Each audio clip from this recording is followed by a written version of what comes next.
ये ट्रिग्नोमेट्री है, ध्यान से समझना है, आप लोगों के लिए बहुत जरूरी है। हम लोग हमेशा इस चैप्टर में कंफ्यूजन हो जाते हैं।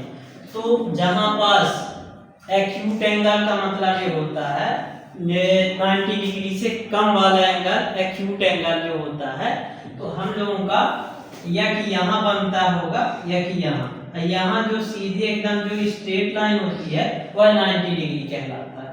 क्वेश्चन में हमेशा या कि इसका नेम लिए रहेगा साइन बी या कि साइन ए, मतलब साइन ए के अलावा टेन ए कॉट ए मतलब कोई भी ऐसे आइडेंटिटी हमें दिया रहेगा। ठीक है, समझ रहे हो, मतलब साइन सेक कॉसेक इनमें से कोई भी इनमें से नेम दिए रहेंगे। अब बात आती है, हम लोग कंफ्यूजन सबसे ज्यादा किस में होते हैं, बेस और परपेंडिकुलर में। बेस और परपेंडिकुलर में जब भी कभी दो लाइनों के बीच में जहां पास एंगल बनता है, जब भी कभी दो लाइनों के बीच में जहां एंगल बनता है, तो ये ध्यान रखिए वे दोनों लाइन परपेंडिकुलर नहीं होंगी। वे दोनों लाइन क्या नहीं होंगी, परपेंडिकुलर नहीं होंगी। मतलब जहां पास एक्यूट एंगल यानी एंगल बनेगा या कि पेपर में जो लिखा रहेगा साइन ए सेक ए, वे दोनों लाइनें क्या नहीं बनेगा वहां, परपेंडिकुलर। तो क्या वे दोनों लाइनें बनेंगी, एक हाइपोटेनस और बेस। अब उसको हम पहचानेंगे कैसे, इस चीज को हमें कैसे ध्यान रखना है कि जो इमेजिन ही करना है, अपनी आंखों से देखना है। जो लाइन बड़ी होगी हाइपोटेनस, जो लाइन सीढ़ी के शेप की होगी हाइपोटेनस। अब फिर स्मॉल वाली लाइन क्या कहला जाएगी, बेस। यानी कहने का मतलब यह है, अगर हम लोग यहाँ एंगल बना रहे हैं बेटा, तो इस चीज का ध्यान रखिए, ये दोनों लाइनें परपेंडिकुलर नहीं कहलाएंगी। तो कौन सी लाइन परपेंडिकुलर कहलाएगी, उसी के जस्ट सामने वाली। इस चीज को ध्यान रखना। मतलब जब दो लाइन आके आपस में अटैच हो जाती हैं, ये ध्यान रखना, परपेंडिकुलर नाम भूल जाना कि इनका नाम परपेंडिकुलर नहीं देना है। क्लियर ना? तो किसको नाम देना है, मतलब जो लाइन अटैच ना होके उसके सामने वह परपेंडिकुलर। तो यहां अगर एंगल बन रहा है तो बेस कौन सा बनेगा,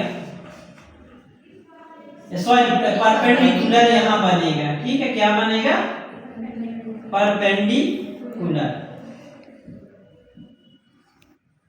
इस चीज का ध्यान रखना। अब जब हमें परपेंडिकुलर मिल गया, तो वैसे भी हमें पता है जो सीढ़ी दिखाई दे रही सीढ़ी के शेप का, तो ये हम लोगों का क्या कहला जाएगा, हाइपोटेनस, और ये हम लोगों का क्या कहला जाएगा, बेस। अब बात करते हैं यहाँ। अब अगर यहाँ की बात करें, अगर यहाँ एंगल आ जाए साइन ए सेक ए टेन ए, या कि जैसे बी है तो टेन बी साइन बी, ऐसे नेम अगर पेपर में आ रहे हैं, क्वेश्चन दिया है कि sine B cos B find करिए। अब कोई भी वैल्यू मान लो दिया रहेगा कि sine B equal 3/4, sine B equal 3/4। तो अभी हम लोग ये केवल जानने की कोशिश कर रहे हैं कि बेस हाइपोटेनस और परपेंडिकुलर कैसे पता कर रहे हैं। तो जब यहां देख लो फिर से दोनों लाइन आपस में अटैच हो रही हैं, तो ये तो क्लियर हो गया ना सर कि परपेंडिकुलर ये दोनों लाइनें नहीं होंगी, परपेंडिकुलर ये दोनों लाइनें नहीं होंगी। क्लियर ना? तो जब दो लाइनें नहीं होंगी, तो तीसरी लाइन जो आपको दिखाई दे कहीं भी, तो वह क्या कहला जाएगी, परपेंडिकुलर। क्लियर ना? बताओ, बन जाएगा? तो ध्यान रखना है, ध्यान रखना। मैं मतलब एक वैसे वाला मेथड बता रहा हूं कि सर जहां पास एंगल बने नहीं है वो परपेंडिकुलर, सर जहां दो लाइनें आके टच हो रही हैं वो दो लाइनें बेस और हाइपोटेनस ही होंगी बस। क्लियर ना? बेस और हाइपोटेनस। तो अगर एंगल यहां बन रहा है तो बेस हम लोगों का देखो ये कहना जाएगा, और फिर हाइपोटेनस को हमारी बड़ी बड़ी कोठे आंखें हैं, पहचान सकते हैं हम लोग। नहीं पहचान सकते? पहचान सकते हैं। तो ये हम लोगों का क्या कहला जाएगा? हाइपोटेनस। क्लियर? समझिए बात को। तो अब आपको देखो कैसे, अब ट्रिग्नोमेट्री हम लोग पढ़ रहे हैं, तो ट्रिग्नोमेट्री में बहुत वैसे भी सब लगभग हिंदुस्तान के हो तो भगवान लोगों के नाम तो जानते ही होंगे, भगवान विष्णु, भोले बाबा, सबका नाम है ना। तो देखो एक तो तरीके ये है, पंडित बद्री प्रसाद हर हर भोले। पर डे जपते हैं या कि किसी न किसी बाबा के मुंह से सुनते हैं, हर हर भोले, हर हर भोले, सुनते हैं ना। तो चालू कहां से, स्टार्ट कहां से होता है? स्टार्ट होता है sine theta, cos theta and tan theta. Clear? Sine theta, cos theta and tan theta. अब टेन का उल्टा क्या होता है? Cot theta. कॉस का उल्टा क्या होता है? Sec theta. साइन थीटा का उल्टा क्या होता है? Cosec theta. क्लियर ना? साइन थीटा का उल्टा क्या होता है? Cosec theta. अब बात करते हैं हम लोग, ये वाला फर्स्ट वाला हम लोग फिगर ले रहे हैं। क्लियर? कौन सा वाला? फर्स्ट वाला। तो फर्स्ट सेकंड वाला फिगर, ठीक, सेकंड वाले फिगर से हम लोग चलेंगे। अब पेपर में इसकी चर्चा करनी होगी। तो अगर इसका नेम दिया है, तो जैसे दिया है साइन ए इक्वल, तो साइन ए इक्वल पहले क्या लिखेंगे? P upon H। अब देखो साइन ए मैंने बोला यहां से, यानी देखो दो लाइनें अटैच हो रही है, दोनों लाइनों में से एक तो बेस होगी, एक तो हाइपोटेनस होगी। अब वो हमें दिख रही है, ये हाइपोटेनस है सर और ये बेस है। अब P अपॉन H की बात किया तो परपेंडिकुलर कौन होगा?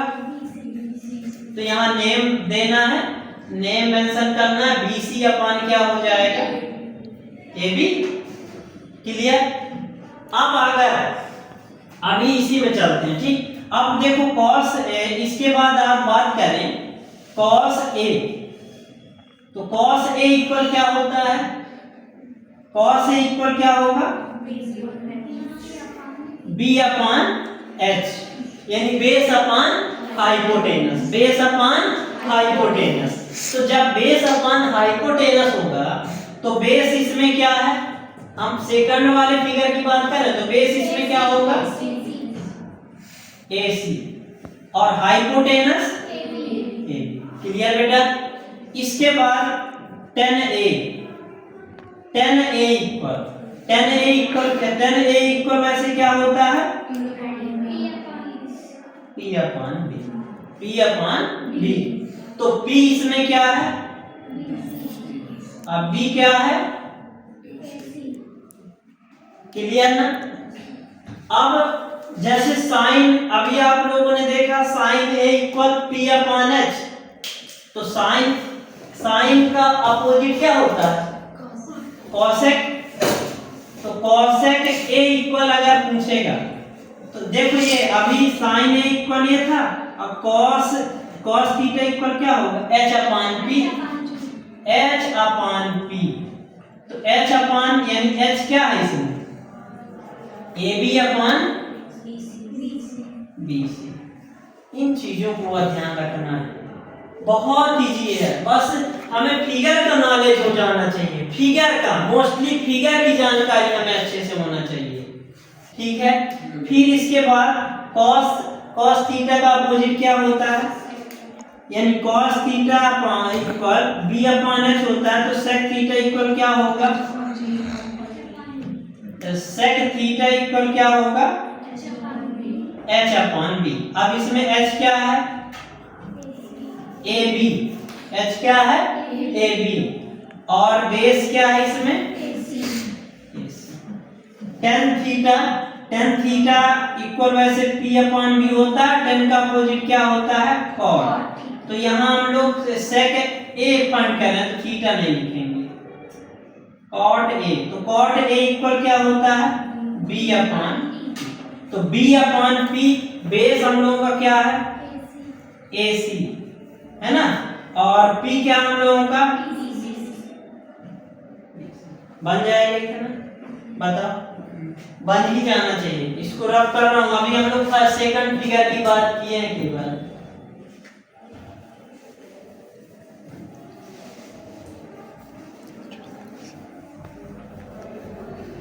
अब मान लो ये से फर्स्ट फिगर की अगर बात करें तो अब अपने से बताओगे, मैं केवल राइट कर रहा हूं, ठीक है। और यहाँ एंगल अब बन रहा है। जब यहाँ एंगल बने तो जहां पास एंगल बने वहीं पास थीटा के प्लेस पर राइट किया जाता है, थीटा के प्लेस पर। तो साइन बी यही ना राइट करेंगे, कॉस बी, फिर टेन बी। हाँ तो अब साइन बी, अब यहाँ अगर आ गए तो दोनों लाइन अटैच कर रही हैं, तो दोनों लाइनें या तो बेस होगा या तो हाइपोटेनस होगा, क्लियर ना। और जो लाइन अटैच यहाँ आके नहीं कर रहे एंगल के पास, वह कहलाएगी हाइपोटेनस, यानी एंगल के सामने वाली लाइन ही कहलाती है हाइपोटेनस, सॉरी परपेंडिकुलर। क्या कहलाती है?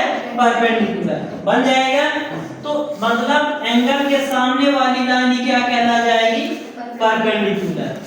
अब बात करते हैं जैसे cos b sin b equal अगर आता है तो sin b इक्वल क्या होता है, यहाँ हम पढ़ चुके हैं, ये फार्मूला ध्यान रखना है, p अपॉन h। तो p अपॉन h इसमें क्या होगा perpendicular? ac upon cos b equal क्या होता है? b upon h। तो बेस इसमें क्या है? bc upon ab। इसके बाद tan b, tan theta equal क्या होता है? p upon b। तो p कहाँ है? कितना क्या दिया है? ac upon bc। अब साइन का अपोजिट क्या होता है? cosec b। तो cosec b इक्वल क्या राइट कर देंगे, जैसे p अपॉन h है तो ये हो जाएगा h अपॉन p। तो h इसमें कितना दिया है? ab अपॉन क्या होगा? bc ac। इसके बाद cos b का उल्टा क्या होगा? sec b। तो sec b का ये उल्टा होता है, जैसे sec cos b equal b upon h, तो sec थीटा इक्वल क्या हो जाएगा? h upon b। अब बताओ हाइपोटेनस कितना है? ab। बेस कितना है? bc। tan का उल्टा क्या होगा? cot b। तो cot b इक्वल जैसे tan theta equal p upon b, तो cot b इक्वल क्या होगा?